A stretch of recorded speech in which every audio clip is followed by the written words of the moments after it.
అందరికీ నమస్కారం అండి. ఈరోజైతే ఒక పెద్ద చెట్టు దగ్గరికి అయితే తీసుకొచ్చేసానండి.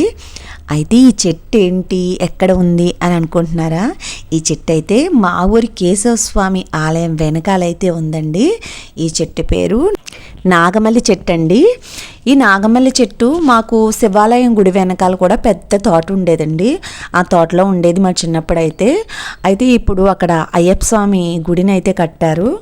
అయితే ఈ కేశవస్వామి ఆలయంలో చిన్న మొక్కగా ఉన్నప్పటి నుంచి చూసామండి మేము. చాలా పెద్ద మానుగా అయితే అయిపోయిందండి.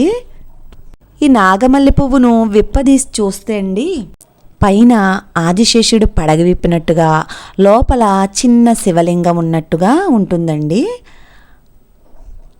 ఇలా ఉంటుందన్నమాట. లోపల శివలింగంగా, పైన ఆదిశేషుడు పడగ విప్పినట్టుగా మనం వదిలేస్తే అలా మూసిపోతుంది. ఈ పువ్వునైతే కొయ్యకూడదండి.